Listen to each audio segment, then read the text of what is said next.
Hello, I'm with Dan Grant. I'm Dell's HR Director today. And we're talking about the future of the workforce. First of all, how can HR keep pace with global and consumer trends? Okay, great question. So to help us to understand what those trends are, so Dell commissioned a survey with Intel, so worked in partnership earlier this year to really understand what those trends are. And essentially we reached out to a group of about 4,000 employees globally across 10 countries and across 7 industries. And essentially there were 3 main trends that kind of came up. And the first is that employees don't think their offices are smart enough. Now, not smart enough in terms of tidy, but smart enough in terms of the technology and the kit that they have access to and availability to. So the general perception from the survey was that the pace of technology is moving quickly and the workplace isn't keeping pace with that change. So in effect, employees would like to see more technology in the workplace. That was the first trend. The second trend is no surprise that employees want the ability to work flexibly. They want to be able to have some say in not just where they work, but how they work.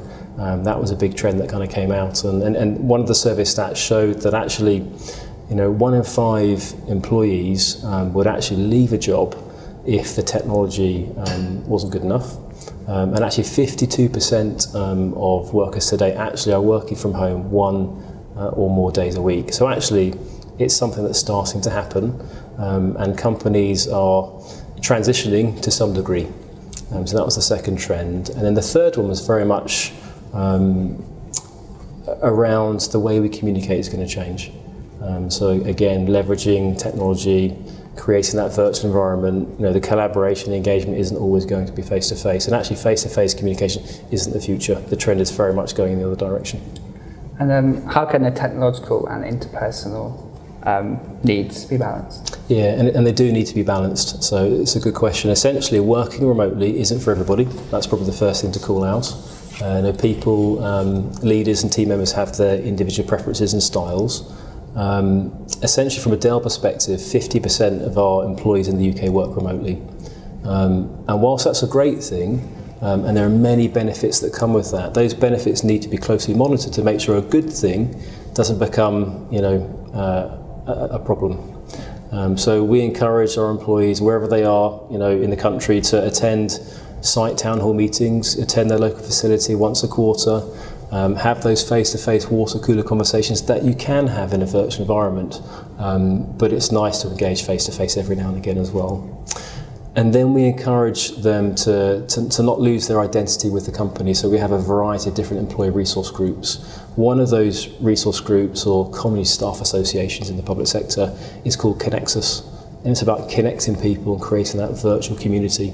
So in effect, the combination of the virtual community, encouraging people not to go completely native and actually to come back on site, and I guess pick up some of those relationships with their colleagues that are based on site.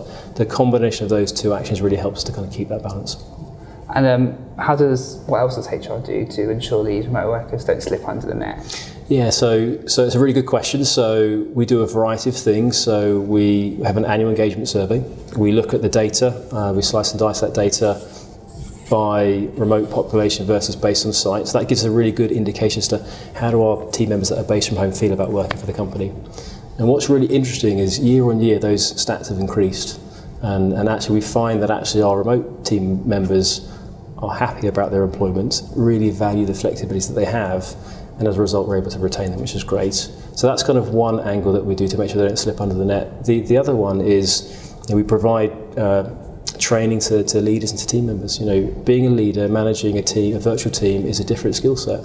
And actually having appreciation for the fact that it's different, equipping leaders with those skills to be able to, manage a team virtually. Have a check-in at the start of a conference call, have a check-out, make sure everybody feels included, leverage Skype, use the chat box, really create some energy rather than just, having a boring telephone call where actually people aren't engaged. And then ultimately, you make sure that you have your regular cadence of one-to-ones.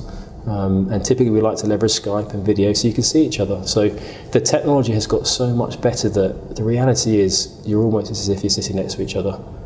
So the combination of the cadence, the training, the toolkits really helps to make sure, and the data, that people don't slip under the net. Yeah. And then finally, what are your predictions for the future of the workforce, and how can HR mitigate this? Yeah, I would say the predictions are that the future is not being co-located with your team members. You know, I wouldn't go as far as saying that the days of people being together are over, but the transition is picking up pace. So Dell transitioned in 2009. It's working really well for us. We were able to kind of overcome all of those challenges that people go, it's just too complicated, I can't do it. And I think most companies now are going, actually, no, we need to overcome some of these hurdles and actually give it a go. So I'd say that a big prediction is that, you know, more and more people will be working remotely in the future for sure. Technology is going to play a bigger role. So, you know, technology drives the ability for leaders and team members to come together virtually. So that's going to play a big role in the future as well. And ultimately, you know, people don't want to be, the focus on where people work is going to shift to the focus on how people work. So right now I work in an office. In the future I'll be working from home potentially, or an alternate location.